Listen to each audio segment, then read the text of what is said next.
नमस्कार, मैं मनोज बिश्नोई और इस रेड प्लस न्यूज़ में आपका बहुत बहुत स्वागत है। खेती बाड़ी से जुड़ी इस खबर को लेकर आया हूँ। मैं श्रीनगर से आ रहा हूँ और राजस्थान की ओर जा रहा हूँ। तो बीच में एक हरियाणा का कुछ इलाका पड़ा। इलाका के नाम तो भाई बताएंगे, किंतु बात ये करेंगे कि खेती बाड़ी से जुड़ी एक अजीब तरीके की यहाँ पर खेती होती है और बहुत सारी चीज़ें आपको बताएंगे। खेती बाड़ी से जुड़ी हुई बातों को बताएंगे कि राजस्थान और हरियाणा और पंजाब के अंदर खेती बाड़ी में क्या क्या अंतर होता है। राजस्थान में आपने देखा होगा ट्यूबवेल होती है, फव्वारे होते हैं, लेकिन जिस तरीके से ये खेत है ऐसे इतने समतल खेत नहीं दिखाई देंगे। यहाँ एक भी आपको बबूल मेड़ के रूप में, बाढ़ के रूप में दिखाई नहीं देगी। अजीब तरीके की फीलिंग होती है। ब्रिज के ऊपर बैठने के बाद में अगर मैं इसको फिर से दिखाऊं तो मुझे एक सरीका समतल चहूँ। और हरियाणा कहते हैं कि हिंदुस्तान के नक्शे में जो तीसरा कलर जो होता है ना, वो हरे रंग, वो हरियाली का प्रतीक है। और दूसरा जो कलर होता है ना सफ़ेद, वो शांति का, और पहला जो केसरिया है वो वीरता का प्रतीक है। हरियाली फिर देखनी है तो आपको पंजाब और फिर हरियाणा का रास्ता तय करना पड़ेगा। है से हरियाणा और है से हरियाली, ये दोनों चीज़ें आपको देखने को मिलेगी।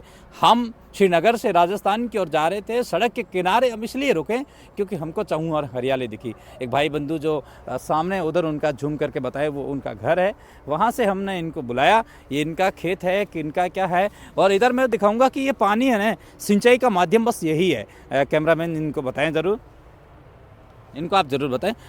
इस तरीके से ये पानी इन खेतों तक सिंचाई का माध्यम उपलब्ध होता है। पास में इंदिरा गांधी नहर है।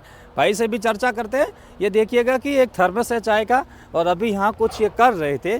फावड़ा बीचों बीच रखा हुआ है और चर्चा करते हैं। क्या नाम है आपका जी? हाँ जी, मेरा नाम अनिल कुमार है जी। अनिल कुमार, कहाँ से हैं आप? आसाखेड़ा गांव है जी मेरा। आसाखेड़ा गाँव है? हाँ जी, हाँ जी। और ये खेती बाड़ी आप ही करते हैं? हाँ जी, खुद ही करते हैं जी खेती बाड़ी। कितने पढ़े लिखे हैं आप? मैं जी एमए। एमए? हाँ जी। और खेती को वर्तमान में किस तरीके से देखते हैं? एमए किए हुए आदमी खेती बाड़ी में, मतलब खेती बाड़ी में पढ़ाई लिखाई ज़रूरी है या फिर बेरोज़गारी है, या फिर पढ़े लिखे इंसान अच्छी तरीके से खेती कर सकते हैं? क्या क्या चीज़ है? खेती पढ़े लिखे इंसान भी कर सकते हैं और जिनका जो अपने पैतृक धंधा है वो भी कर सकते हैं। इसमें पढ़ाई की ज़्यादा ज़रूरत नहीं है। इसमें एक्सपीरियंस, तजुर्बे की आवश्यकता है। हमारे बुजुर्गों का पैतृक धंधा यही था, खेतीबाड़ी था, और उनके साथ मैं बचपन से लगा रहता था। और धीरे धीरे फिर दादाजी खेती करते थे, फिर पिताजी, फिर मैं खेती करने लगा। अभी पिछले 10 सालों से मैं खुद खेती कर रहा हूँ। हाँ जी। मैं ये भी कह रहा था कि ये खेत आपका है? हाँ जी, हाँ जी, हमारा। और इसमें क्या बोया हुआ है ये अभी ये गेहूँ है, गेहूँ बोई हुई है। इधर आओ आप, इधर आओ। ये गेहूँ है? हाँ जी। ये पूरे में गेहूँ है क्या? हाँ जी, ये पूरा जो हरा हरा इलाका दिखाई दे रहा है आपको, ये सारा गेहूँ है जी। और ये बड़े बड़े पौधे वो जी किन्नू का बाग है जी। अच्छा। हाँ, ये किन्नू जो हमारा एरिया किन्नू और रेड माल्टा के लिए प्रसिद्ध है। रेड माल्टा मतलब कैसा पौधा है? इससे कोई फल वल मिलता है क्या? हाँ, रेड माल्टा ये जो किन्नू से वैरायटी तैयार की गई हुई है, कम समय में पकने वाली है और इसकी ड्रॉपिंग सिस्टम कम होती है। यहाँ से कुछ दूर, कैमरा में निवेदन करूँगा धीरे से कैमरे को इधर घुमाएं। यहाँ से कुछ दूर वहाँ एक बड़ी नहर जाती है, वहाँ से एक बड़ी नहर जाती है। उस नहर का क्या नाम है? राजस्थान कनाल है, जो आप इंदिरा गांधी बोलते हैं, जो राजस्थान को सिंचाई, चलते हुए बातचीत करते हैं, सिंचाई और पीने का पानी देती है जी। हाँ जी, हाँ जी। आप सामने आ जाओ, उल्टा चलो। मैं क्या नाम बताया, मैं नाम भूल गया। अनिल कुमार। अनिल कुमार जी। हाँ जी, हाँ जी। कितने साल से आप खेती कर रहे हैं? मैं 10 साल से खेती कर रहा हूँ जी। 10 साल से? हाँ जी। क्या है खेती में आज के वर्तमान में, कैसा है खेती का काम? ठीक है? हाँ जी, वर्तमान में ठीक है जी। अगर उत्पादन अच्छा हो तो खेती अच्छा है, काम अच्छा है। कितना बीघा जमीन है? हमारे पास 7 एकड़ जमीन है जी। 7 एकड़ जमीन? हाँ जी। और आपका डिस्ट्रिक्ट लगता है? डिस्ट्रिक्ट सिरसा है जी, तहसील मंडी डवाली है, गांव आसाखेड़ा जी ये। और राज्य हरियाणा? हाँ जी, राज्य हरियाणा है जी। पूरे में गेहूँ बोते हो? हाँ जी, पूरे में गेहूँ बोते हैं और कुछ अपने बाग भी है, वो सामने दिखाई दे रहा है, किन्नू का बाग है। किन्नू का? हाँ जी। और सबके लिए सिंचाई का माध्यम इंदिरा गांधी जो कैनाल है? इंदिरा गांधी नहीं, ये हमारा बाकड़ा का पानी है। इंदिरा गांधी हरियाणा को पानी नहीं देती। बाकड़ा नंगल डैम है ना, जो उससे जो पानी आता है, बाकड़ा ही हमें पानी देती है। इंदिरा गांधी हरियाणा को पानी नहीं देती है। और पानी को लेकर के तनातनी होती है कभी पंजाब और हरियाणा के बीच में? वो तो चलता ही है जी, पानी को लेकर तनातनी है। आने वाला जो विश्व युद्ध तृतीय होगा, पानी के लिए होगा। कमाल की बात कर रहे हैं, बहुत अच्छी बात। इसलिए जल बचाओ संग्रहण में जल बचाओ इसीलिए तो कह रहे हैं, इसीलिए सरकार भी जो अभी कह रही है फुहारा सिस्टम अपनाओ, ड्रॉपिंग सिस्टम अपनाओ। हरियाणा में काडा के द्वारा डिग्गियां दे रही है सरकार, कहती है आप अगर जो सिंचाई करो वो ड्रॉप सिस्टम में सब्सिडी दे रही है, उस पर भी आप नरमे की फसल लगाओ और डिग्गियां हैं वो अनुदान पे पाओ हरियाणा में। हाँ जी हरियाणा में सरकार की तरफ से ये हाँ जी हाँ ये योजना चल रही है। हाँ जी, और जो ये साथ में ये बागवानी के लिए सरकार अच्छी योजना दे रही है, ये सब्सिडी दे रही होगी। हाँ उसमें सब्सिडी है जी। अगर अपन 3 राशन कार्ड इकट्ठे करके लगाएं तो उसमें 100% अनुदान है। अगर कोई किसान बड़ा है, अकेला जो बागवानी के ऊपर डिग्गी लेना चाहता है तो उसको 75% तक सब्सिडी सरकार, हरियाणा सरकार दे रही है। किन्नू, मौसमी, जो कोई भी फ्रूट हो उसके ऊपर। और ये आपने जो गेहूं का जो बीज बोया है ना, ये कौन सी वैरायटी का? ये एक पहली बात तो मुझे बताओ कि जब ये गेहूं की फसल पकेगी, इससे बीज बनेगा, उसी को आप रिपीट करते हो कि नया बीज लाते हो? नहीं जी, मैं पिछले 5 साल से खुद का ही बीज यूज़ करता हूँ। मैं कोई बीज नया नहीं लेता, क्योंकि खुद के बीज के ऊपर है हमें भरोसा है जी। अच्छा। और उत्पादन भी अच्छा आता है। पिछली बार प्रत्येक किले का 67 मन, 1 किले का उत्पादन हुआ था, 67 मन। अच्छा, और ये मन 67 मन लगभग मान के चलो 23-24 कुंटल। अच्छा। हाँ जी। कहाँ बेचते हो फिर आप इनको? ये जो अपने नज़दीक हमारे बूबसर है, मंडी लगती है, वहाँ पर इसको बेचते हैं हम। चौटाला भी लगती है। हाँ जी। इसमें खाद वगैरह इसमें खाद वगैरह यूज़ करते हैं जी। और मेरे पास ये लगभग वो उधर दिखाई दे रहा सामने, जो देखो उधर, कैमरामैन उधर झूम। हाँ, जो बिल्कुल ग्रीन दिखाई दे रही है ना, वो ऑर्गेनिक खेती है मेरे पास 1.5 किला। अरे वाह। तो उसके अंदर है बिल्कुल ही खाद, जैविक खाद बोलेंगे ना उसको? हाँ जैविक खाद, जैविक नहीं ऑर्गेनिक, मतलब कुछ भी नहीं डाला उसमें। हाँ। अपने जमीन, अपने जो ताकत के ऊपर जो। अच्छा, प्राकृतिक है, प्राकृतिक खेती है वो। आपने इसके ऊपर, इसके अंदर कुछ भी नहीं किया? हाँ, कुछ भी नहीं किया जी। जी जनाब, मैं ये कह रहा था कि इसमें फव्वारे की तो जरूरत पड़ती है नहीं? फुहारे के नहीं, हमारे जो नहर से पानी लगता है। आपने जो दिखाया था, जो पानी लगा हुआ था, इनका सबसे बड़ा हथियार जनाब ये है। हाँ जी, ये हथियार है, बस ये हथियार है, बाकी इनकी मेहनत। हाँ जी, मेहनत ज्यादा लगती भाई, है ना? हाँ जी, मेहनत लगती है। हाँ जी।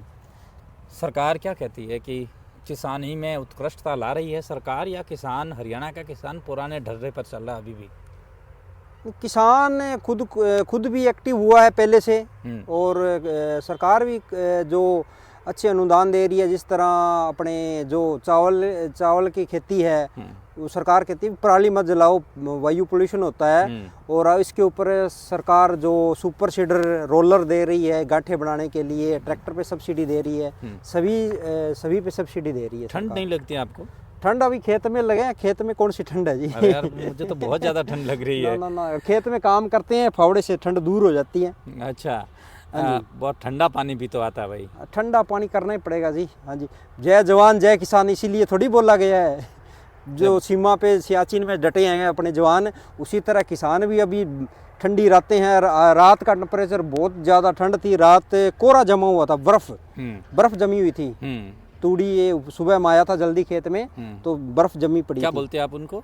इसको बर्फ में कोहरा बोलते हैं। कोहरा बोलते हैं। हाँ, सूखा कोहरा है, बिना बरसात के कोहरा।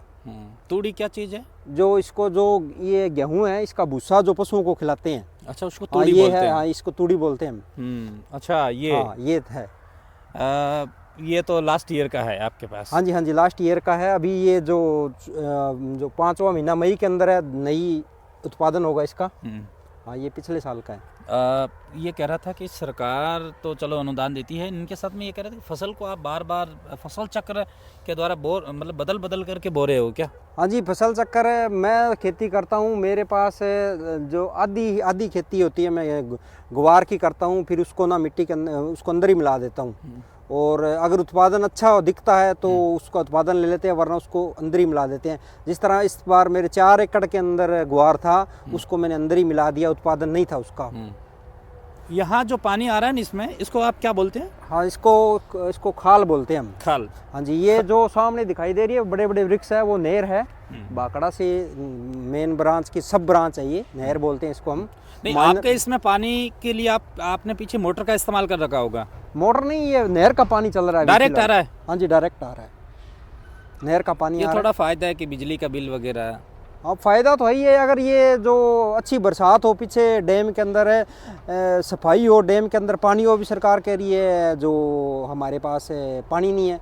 पानी सरकार क्या है, सरकार तो ऊपर से डैम की सफाई का, नहरों की सफाई का बहुत पैसा भेजती है, लेकिन बीच में इनके करिंदे ही खा जाते हैं।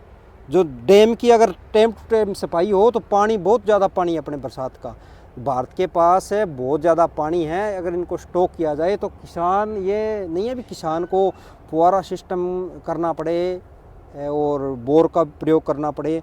बरसाती पानी बहुत है, और ये जो बरसात का पानी है अपने सारा पाकिस्तान में चला जाता है, फिर वो मुआवजा मांगते हैं अपने से। सरकार है बस ये क्या है, आपस में धर्म की राजनीति कर रही है, धर्म की राजनीति कर रही है और किसानों को गुमराह कर रही है, और जो कार्य करने वाले हैं वो नहीं करी। सिर्फ ये देखो, ये सड़क आपको दिखाई दे रही है, ये गुजरात से जामनगर बनी है, किसानों को सीना चीर के बनाई है। ये मात्र तुच्छ रेटों में सरकार ने हमसे ज़मीन ली है या एक्वायर की है यहाँ पे। ये अभी स्टार्ट हुई है, बस 4 महीने पहले स्टार्ट हुई है ये सड़क। तो सरकार ने कुछ भी नहीं, इनका ध्यान सिर्फ औद्योगिक घराने को बढ़ाने के लिए है। ये 2 माणी अंडाने के लिए बनाई है, गुजरात से लेकर जामनगर, ठीक है। अभी जो सुनने में आया भी, वहाँ से ब्यास से मीठा पानी गुजरात में पहुँचाएगी सरकार ये। अच्छा, हाँ, अभी सुनने में आया है, प्रपोजल चल रहा है, सर्वे कर रहे थे, वो कह रहे थे पानी की पाइपलाइन आई काफ़ी बड़ी यहाँ से, तो पानी वहाँ से लेके आएंगे। उसके बाद तो ये कहते हैं भी, सरकार कहती है भी कांग्रेस ने कुछ नहीं किया। कांग्रेस ने कुछ क्यों नहीं किया, कितनी बड़ी इंदिरा कैनाल बनाई है राजस्थान के लिए। तो उसके बाद और क्या किया है, 10 साल हो गए, 15 साल हो गए मोदी को, सूट बूट डाल के घूम रहा है विदेशों में। पानी कहाँ है? हरियाणा का किसान है ना, वो बीजेपी से बहुत परेशान है, और मुझे ऐसा लगता है कि मोदी स्वयं है वो, अपन चलते हुए बातचीत करें, मोदी स्वयं है वो हरियाणा के किसानों से परेशान है। मुझे ऐसा लगता है बीजेपी स्वयं परेशान है। अभी देखो, बिल्कुल तुच्छ रेटों में ज़मीन ले ली, तो सरकार को चाहिए भी विस्थापन के लिए कुछ ना प्रोजेक्ट करना चाहिए, ठीक है। अभी एक किसान है अपना, हमारा मित्र है पीछे, उसके खेत के दो साइड में हो गई जमीन, इधर रहेगी रोड के इधर, और उसको कोई भी रास्ता नहीं दिया, वो कहाँ से आएगा? वो वहाँ से 4 किलोमीटर घूम के आएगा उस खेत के लिए। तो किसान आंदोलन में ये भी बात प्रमुख रूप से, हाँ, ये प्रमुख में हमारे तो यहाँ पर किसान कुछ पंजाब के साथ एक्टिव है, और आपके राजस्थान में आप चले जाओ सूरतगढ़ से आगे, वहाँ पर 50-20 किलोमीटर से 20 किलोमीटर तक किसान को कट भी नहीं दिया। आप जाके खुद सर्वे कर लेना, किसान को कट नीचे निकलने के लिए पुलिया नहीं दी गई 50-50 किलोमीटर, 20 किलोमीटर से पहले। यहाँ पर तो हमारे ये काफ़ी, ये जो एरिया है भारतमाला NH-54 का, ये 36 किलोमीटर का एरिया है, इसमें किसानों ने आंदोलन रहे और काफ़ी पुलियाँ ली है। जिस तरह ये देखो हमारे पुल है यहाँ पर, इससे थोड़ा आगे किलोमीटर आगे फिर पुल है, ये किलोमीटर पीछे फिर पुल है, उधर भी है। तो आपके किसान थे वो, उनको गुमराह करके। अनुदान कैसा मिला? अनुदान सिर्फ मात्र 37 लाख रुपए किले के अनुदान दिया है। किले मीन्स? किला मतलब 8 कनाल, 1 किला, 1 एकड़, एकड़ नहीं किला, एकड़ में 2.5 किले होते हैं। अच्छा, एकड़ में 2.5 किले होते हैं। हाँ, अच्छा, हाँ, 1 किले के 37 लाख रुपए मात्र कीमत दी है सरकार ने। ये देखो कितनी अच्छी भूमि है हमारी, बहुत ज़्यादा उत्पादन होते हैं फल हमारे यहाँ। जो सिरसा डिस्ट्रिक्ट है, जो फल के मामले में ऑल इंडिया में पहले नंबर पे है सिरसा डिस्ट्रिक्ट। अच्छा, हाँ जी। अच्छा, मैं ये भी कह रहा था कि जैसे मतलब बहुत उपजाऊ भूमि पर सरकार ने ये भारतमाला का निर्माण करके किसानों के साथ धोखा हुआ, ऐसा आप कह रहे हैं? हाँ जी, ये बहुत है, और उसका कुछ भी जो बिल्कुल जो कम रेट पे लूट ली सरकार नहीं है, सरकार के साथ हमारे मंत्री भी शामिल थे। हमारे एक मंत्री था दुष्यंत चौटाला, डिप्टी CM था पिछली बार, उसने क्या किया, सड़क बनने से 2 साल पहले कलेक्टर रेट घटा दिए, जमीन फ्री में एक्वायर करवा दी सरकार को, फिर उसके बाद अब कलेक्टर रेट दोबारा बढ़ा दिए। तो जो नुकसान हुआ है उनको नुकसान नहीं हुआ, उनको मोटा मोटा कमीशन मिल गया है, और लेकिन जो नुकसान हुआ है वो किसान का हुआ है और किसी का नहीं हुआ। चुनाव में दुष्यंत चौटाला की, हाँ, वो चुनाव में उसको ना वो सबक सिखा दिया लोगों ने, और उसको जो अपनी जमानत जब्त हो चुकी है। हाँ, हो चुकी है, उसकी जमानत जब्त हो चुकी है। उसका मेन कारण यही है कि किसानों से वादा खिला हाँ, हाँ, अब ये हमारे 9 गांव थे, 9 गांव में किसान इकट्ठे होके हम खुद गए थे दुष्यंत चौटाला के पास। उनको कहा जी हमारा ये जो कलेक्टरेट की मिस्टेक हुई है, कहते आप ऑर्बिटेशन में जाओ। सीधा जवाब दिया, कहते आप ऑर्बिटेशन में जाओ। अच्छा, हाँ जी। सरकार के खिलाफ अभी आंदोलन हो रहा है, किसान समर्थन करते हैं आप? हाँ जी, पूरा समर्थन, खुल के समर्थन करते हैं। लोग ये कहते हैं भी ये किसान आतंकवादी है। आतंकवादी कहाँ है? मुख्य रूप से मेन स्ट्रीम मीडिया कह रहा है। हाँ, आतंकवादी ये तो मोदी मीडिया है, बिकाऊ मीडिया है सारा। ये मोदी के खिलाफ नहीं दिखाता कुछ भी, ठीक है। ये बस किसान को आतंकवादी बना रहे हैं। एक अकेला हरियाणा, पंजाब और कुछ यूपी का किसान है जो अभी तक आंदोलन में आगे आ रहा है, और बाकी क्या है, बाकी साइलेंट पड़े हैं। और इसका जो असर है आने वाली पीढ़ी पे ज़रूर पड़ेगा, आने वाली पीढ़ी में ज़रूर इसका असर होगा। आप आंदोलन का समर्थन करते हैं? हाँ जी, आंदोलन बिल्कुल सही है, बिल्कुल सही है। और आप ये मानते हैं कि राजस्थान का किसान एकजुट है या नहीं है? राजस्थान का किसान सिर्फ हनुमानगढ़ गंगानगर का किसान एक्टिव है, बाकी सोया पड़ा है जी, बिल्कुल। और ये किसानों की कमजोरी है? हाँ जी, किसानों की कमजोरी है। और इस कमजोरी अगर आप इसको न्यूज़ चैनल में दिखाओ तो इसका सबसे बड़ा उदाहरण ये है जी, हमारे 36 किलोमीटर में 37 पुल है। भारतमाला जरूर बताए कैमरा में। हाँ, ये भारतमाला दिखाई दे रही है। 36 किलोमीटर में 37 पुल दिए हैं, और आपके किसानों को वहाँ पर 50 किलोमीटर तक कोई भी कट नहीं दिया गया। आप देख लेना। बिल्कुल, बहुत बड़ी बात करें आप। हाँ जी, ये सबसे बड़ी जो आपके किसानों, राजस्थान के किसानों की है ना, जो एकता नहीं है। किसान जागृत नहीं है, और किसान जब तक जागृत नहीं है तब तक देश का उद्धार नहीं हो सकता। राजनीतिक पार्टियां एक दूसरे के ऊपर आरोप प्रत्यारोप करके अपना काम कर लेंगे, लेकिन किसान आज भी वहीं टिका है। किसान वहीं है जी, किसान सब कुछ, सब ये सरकार कह रही है भी अपने विदेशी मॉडल अपनाओ और बिजनेस बढ़ाओ। बिजनेस तो बढ़ा लेंगे, पर लेकिन खाने के लिए चाहिए ना। ये कनक गेहूँ नहीं होगी दिनों दिन, फिर क्या होगा, ये ज़्यादा उसके रेट कम ज़्यादा हो जाएंगे। फिर ये कहेंगे भी ये हमारे देश में 5 किलो की थैली दे के मोदी मीडिया ये दिखेगा, भी ये ऐड करेंगे, मोदी खुद उठाएगा 5 किलो की थैली भी, हम 5 किलो गेहूँ दे रहे हैं गरीब को गेहूँ दे रहे हैं 5 किलो। गरीब होता जा रहा है, ये सही है? बिल्कुल बिल्कुल जी, बिल्कुल सही है। गरीब होता जा रहा है। और ये 4 घराने हैं जो जिनको गोदी में बिठा रखा है मोदी ने। 4 कौन से? हाँ, अंबानी, अडानी, टाटा, बिरला, ये 4 घराने हैं, इनको गोदी में बिठा रखा है जी। जगदीप धनखड़ जो कि वाइस प्रेसिडेंट है, उपराष्ट्रपति जी है, उन्होंने कृषि मंत्री शिवराज सिंह चौहान को मंच के ऊपर से कहा, मंच के ऊपर से कहा भी जो आंदोलन हो रहा है आप क्यों ध्यान नहीं दे रहे। ठीक है, आंदोलन हो रहा है उस पर क्यों ध्यान नहीं दे रहे।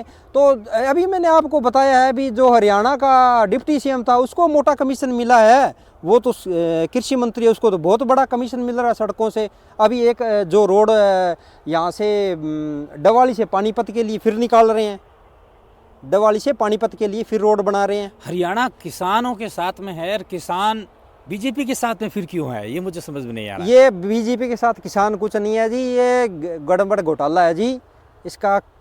कांग्रेस के लिए ईवीएम का है, कांग्रेस ईवीएम कह रही है, लेकिन ये क्या है, इनका काला धन है। मैं ईवीएम को नहीं मानता, ये नोटों से खरीदते हैं।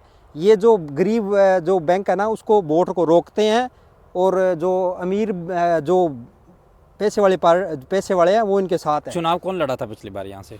पिछले बार से हमारे यहाँ से चुनाव आदित्य देवीलाल जो है वो विधायक हैं अभी इनेलो की तरफ से। हाँ। और चुनाव सभी पार्टियों ने लड़ा था, जो अपने अभी विधायक इंडियन नेशनल लोक दल से? इंडियन नेशनल लोक दल से हैं, देवीलाल जी की पार्टी से। हाँ जी, देवीलाल जी की पार्टी से हैं। इन्होंने किसानों के बारे में इनको किसानों के बारे में पकड़ है। इन्होंने किसानों के हित में काम किया होगा। हाँ, धनखड़ जी से काफ़ी बात की है, धनखड़ जी से कई बार मिले हैं। ये जो किसानों के मुद्दे हैं ना, जो हमारे डवाली के, ये उठाते हैं। सरकार को कभी कभी कटघरे में खड़ा करने का काम जगदीप धनखड़ कर रही हैं। हाँ जी, जगदीप धनखड़ जी कर रहे हैं। वो खेती से जुड़े इंसान हैं, इसलिए कर रहे हैं। हाँ जी, इसलिए कर रहे हैं। वो सिर्फ उन्होंने जो है ना खाकी कच्चा नहीं पाट डाला, खेती से जुड़े किसान है। कहने का मतलब जो नेता खेती से जुड़ा है वो किसानों की बात करेगा। हाँ, वो किसानों की बात करेगा जी, बाकी सिर्फ बिजनेस की बात करेगा, बिजनेस पॉइंट से बात करेगा। चिंता है किसानों के लिए, ये किसानों की चिंता है। हमारा एक किसान भाई है, उसकी ना जो ये NHI ने उसकी 2 एकड़ जगह कवायर कर ली फालतू। आप अगर टाइम है तो मैं चल सकता हूँ, उनसे बात करा सकता हूँ। हमने बहुत संघर्ष किया तभी उन्होंने वो ज़मीन खाली करके दी है, बहुत प्रेशर डाला। अब जो अपने मुख्यमंत्री जी से मिले और सभी अपने गडकरी जी को पत्र लिखा था हमने भी हमारे एरिया के जो किसानों की समस्याएं सुनी जाए। लेकिन क्या है, ये किसान की कौन सुनता है, इसलिए थोड़ी वहाँ पे ठंड में बैठे हैं किसान। सरकार ने बैरिकेड्स लगा दिए हैं, सरकार ने कंटीले ऐसे यूसूल टाइप होते हैं वो लगा दिया। अरे सरकार कंटीले तार लगा रही है, जितने जो कर्मचारी हैं जो लगा रखी है, पुलिस फोर्स लगा रखी है, आर्मड लगा रखी है, उनका जितना टीएडीए बनता है उसको इकट्ठा करके जोड़े, उतना अगर किसानों को दे ना सरकार अनुदान तो किसान सक्सेस होगा। हाँ, तो इन्होंने जो फालतू खर्चे करने हैं, तार लगा लिए, कभी कंटीली लगा लिए, कभी केबल, कभी कुछ, उसमें जो एक्स्ट्रा फोर्स बनानी पड़ती है उसको टीएडीए तो देना पड़ेगा। बाहर से मंगाएंगे उसको टीएडीए देना पड़ेगा। पंजाब के किसानों का साथ मिलता है हरियाणा के किसानों के साथ, और पंजाब के किसान और हरियाणा के किसान एक हो जाते हैं तब सत्ता हिलती है। हाँ जी, हरियाणा और पंजाब के किसान एक हो जाते हैं तो सत्ता हिलती है। लेकिन मोदी सरकार, लेकिन क्या है, जो अभी जो क्या कह रहे हैं, जिसने अभी रात की 2 बजे की ठंड नहीं देखी, उसको पता नहीं है अभी किसान आतंकवादी है या किसान है। वो बिस्तर में बैठ के यूट्यूब पे वीडियो डालता है। उनका मतलब ये था भाई कि जैसे कि कुछ है ना आपके संगठन के अंदर कुछ खालिस्तानी लोग मतलब अंदर घुसे हुए हैं। वो खालिस्तानी नहीं है, वो जो बीजेपी के बंदे हैं, वो सारे बीजेपी, सारे गेम सारे ये माहौल कौन खराब करता है वहाँ? ये बीजेपी की माहौल खुद खराब करती है। और ये जो क्रेडिट क्या है किसानों के खिलाफ हो रहा है, किसान बदनाम कर रही है। ये लड़का अभी स्कूल गया था, वो आपका था कि कोई पड़ोस में और के लिए? ना जी, मेरा गांव में रहता हूँ मैं। कौन सा गांव है? आसाखेड़ा गांव में, 2 किलोमीटर दूर है। ये घर आपका है क्या? हाँ, ये भाई है, इनकी रानी है। हाँ जी। अभी किसानी का काम करते हैं। क्या कहना चाहेंगे आखिर में सरकार से? हाँ जी, पत्रकार, बिल्कुल जी, ले लिया जी। क्या कहना है? आप पहले बताओ कि राजस्थान आए हुए हो कभी? हाँ जी, राजस्थान घुमा हुआ हूँ मैं। राजस्थान घुमा हुआ हूँ, बीकानेर साइड में हुआ है। अभी जो सरकार कह रही है, जो किसान है, जो वो क्या है अपना आतंकवादी है, जो किसान राजस्थान के अंदर घूमा मैं, तो राजस्थान के अंदर जो फसलें होती है, जिस तरह जीरा हो गया, साबूदाना हो गया, सोयाबीन हो गई, मूंगफली हो गई, सरसों हो गई, तो हाँ, तो ये जो अनुदान अपना दे रही है, जो राजस्थान का किसान भी दे रहा है, ठीक है। फिर भी राजस्थान के किसान में क्या है, एकता का अभाव है, गंगानगर और हनुमानगढ़ जिले को छोड़। ये उनकी कमजोरी है। ये कमजोरी है, ये बहुत बड़ी कमजोरी है। इसका एग्जाम्पल मैंने बताया था अभी, ये देख लो, आपके 50 किलोमीटर से पीछे कट नहीं है, किसान अपने खेत में जाने के लिए तड़फ रहा है। और अभी एक जो पीछे इसके रोड की खासियत ये है, एक चौटाला का किसान मित्र था, उसने जिस तरह ये डिवाइडर के पास चाय का ठेला लगा लिया और उसको नोटिस पकड़ा दिया सरकार ने, NHI ने नोटिस पकड़ा दिया भी आप गैर कानूनी धंधा कर रहे हो। वो नोटिस है मेरे पास पड़ा है अभी, national highway authority of India ने। हाँ जी, NHI ने उसको लेटर पकड़ा दिया और उसकी वो चाय की दुकान है ना, वहाँ से उठा दी। राकेश टिकैत का समर्थन करते हैं आप? मैं किसान का समर्थन करता हूँ जी, मैं किसी का स्पेशल किसी के नाम नहीं लेते, हम किसान का समर्थन करते हैं। सभी एक ही बिरादरी के लोग हैं यहाँ आसपास के इलाकों हाँ में? जी, एक बिरादरी के लोग हैं जी सारे। बिजली की समस्या है कोई? बिजली समस्या ठीक है जी, वैसे कुल मिला के ठीक है। ये फालतू के गर्मियों में समस्या आती है, अब सर्दियों में कोई समस्या नहीं है। पशु वगैरह आते हैं यहाँ जो खेत में? ना पशु नहीं आते जी, गांव के अंदर गौशाला का प्रबंध है जी, पशु नहीं आते। ये बहुत बढ़िया बात कर रहे हैं। मैं एक चीज़ और बताना चाहूँगा, मेरे जितने भी साथी लोग हैं या फॉलोवर है, सब्सक्राइबर है, मैं ये बतलाना चाहूँगा कि मैं जब हरियाणा और पंजाब से जम्मू कश्मीर में, हिमाचल प्रदेश में घूमा हूँ, लेकिन मैंने इन सभी रोड के ऊपर देखा एक भी आवारा पशु नहीं मिला। जबकि आपने देखा होगा कि पाली के अंदर हाल ही में गुड़ामालनी के जो कुछ लोग थे, एम्बुलेंस का एक्सीडेंट हो गया था और उनकी जो एम्बुलेंस थी वो किसी बेल से टकराई थी और उनके बाद में डंपर है वो उस टकराई हुई एम्बुलेंस के अंदर घुस गया, जिसके कारण 4-5 लोगों की मौत हो गई थी। ये एक बहुत बड़ी चीज़ है। ये NHAI यानी कि national highway authority of India को ये सोचना चाहिए, चाहे भारतमाला हो, चाहे मेगा हाईवेज़ हो, चाहे और कोई भी NH हाईवेज़ हो, उन सब को ये सोचना चाहिए कि आवारा पशु जो सड़क पे घूम रही है होना नहीं चाहिए। हरियाणा में सबसे बड़ा फ़ायदा किसानों के लिए ये है कि यहाँ पर कहूँगा कि जो पशु आते हैं जो उनके फसलों को नुकसान पहुँचाते वो नहीं है। हालांकि विधानसभा के अंदर हरीश चौधरी ने बाड़मेर में ऐसे बहुत सारे ऐसे आवारा पशुओं को लेकर के मामला उठाया था। किसान हरियाणा के इस बात को लेकर के चिंतित है। मैंने कई लोगों से चर्चा भी की, कई कैमरे के सामने आए, भाई पढ़े लिखे थे इसलिए कैमरे के सामने आए। कई लोग हिचकिचाए भी कि कहीं दुकानदारी है या कोई उनको और भी परेशानी ना हो इस कारण वे कैमरे के सामने नहीं आए। किंतु बात यह है कि उन सभी ने ये एक ही बात बोली कि हरियाणा में जो भारतमाला जो निकली है, चाहे पंजाब से निकली हो, चाहे हरियाणा से हो, चाहे अमृतसर से हो, कहीं से भी हो, उनका ये कहना है कि बराबर अनुदान नहीं मिला है। किसानों की ज़मीन है ना वो एक कोड़ी दाम पर हड़पी गई है, उनको नुकसान हुआ है। भारतमाला पर हाईवे चलेंगे, टोल टैक्स कंपनियां मौज मस्ती करेगी, किंतु क्या भारतमाला बनी है इस ज़मीन पर किसान अन्न उपजाऊ कर सकता है? बिल्कुल नहीं। धान का कटोरा छत्तीसगढ़ को कहा जाता है, किंतु पंजाब और हरियाणा को अगर छोड़ दिया जाए तो हिंदुस्तान भुखमरी की चपेट में आ जाएगा। किसान है तो हम हैं और किसानों का रक्षा करना हमारा परम कर्तव्य है, सरकारों का भी और हमारा भी। दूसरी बात इन्होंने सही कही कि राजस्थान के किसान आज भी आंदोलन कर रहे हैं कि उनको 24 घंटे बिजली नहीं मिलती है, उनको पानी की सुविधा नसीब नहीं हो रही है। वे यही कह रहे हैं कि अगर किसान जागृत होगा तो देश सशक्त होगा। कैमरे के पीछे मेरे दोस्त, मैं हूं मनोज बिश्नोई और आप देखते रहिए हमारा स्पेशल एपिसोड किसानों के साथ। और श्री गंगानगर से लेकर के मैं कहूँ कि राजस्थान और के अलग अलग इलाकों और जम्मू कश्मीर तक फौजियों के साथ में भी हमारे एपिसोड जारी रहेंगे। शुक्रिया।